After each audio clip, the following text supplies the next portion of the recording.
should be ashamed of yourself. I'm an American. You asked the question. I know you can't handle brown people, being part of the West. I'm an American. I barely started, but he doesn't want people to hear what's going on. Israel attacked Iran first. In Syria, they bombed an Iranian consulate in violation of the laws of international law and international diplomatic law. Yeah, they killed Iranians in Iran. They then bombed Ismail Haniyeh in Tehran. They bombed the Iranian capital. And then they bombed Beirut and killed a senior Iranian general. So actually, it was Israel that's been provoking. So we're going to talk about lectures. You should keep your lectures to yourself and be embarrassed for the government you served. As for you living in the region, the problem is not you living in the region. The problem is the army you served and the country you were a spokesman for illegally occupies other people's lands in the West Bank, in Gaza, in the Golan Heights, now in Lebanon again.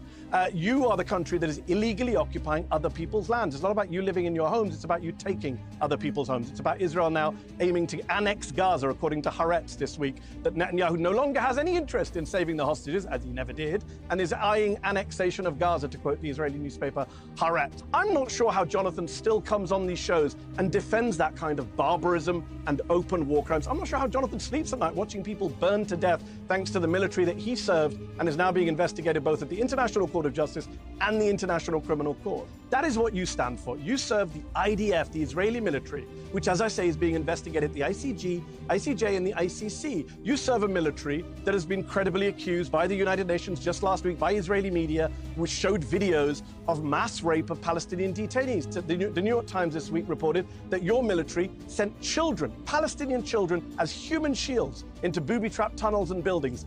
Is that what you did, Jonathan? Can you tell us today, did you ever send a Palestinian child as a human shield into a tunnel? Because the New York Times is saying your military did that. The World Food Programme is saying your military is starving the people of northern Gaza. Did you starve people when you were in the military, Jonathan? What do you stand for? Starvation? Mass rape? Ethnic cleansing? Genocide? Every human rights group in the world says your military is an abuser of human rights. I don't know how many human rights you yourself have personally abused. I don't know if you turned a blind eye to rape on your custody. I don't know if you killed children at at point-blank range like Israeli snipers did to people carrying white flags. You can tell us today how many people you've killed or how many people you've tortured. I'll be here all day. Listen. But the issue is you're bombing areas of tents and hospitals. You've bombed refugee camps, as Piers pointed out. You've bombed schools, as I've pointed out, and you've dodged. You bombed a Lebanese Christian town and killed 23 people from one family, including 2 babies. You've bombed UN peacekeeping soldiers from Ireland and Italy, who are not Hamas or Hezbollah either. Israel is bombing people deliberately.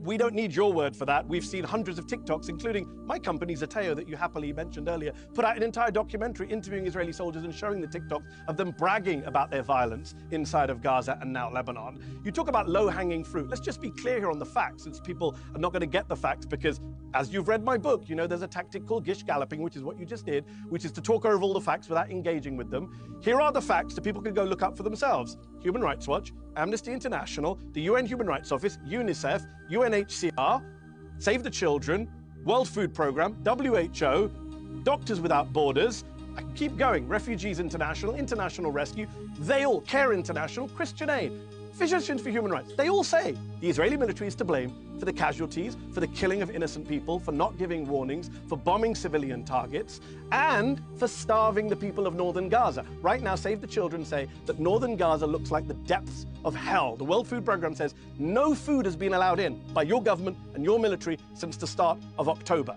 And by the way, one last point. You mentioned, oh, maybe 10 soldiers did this, 10 soldiers did that.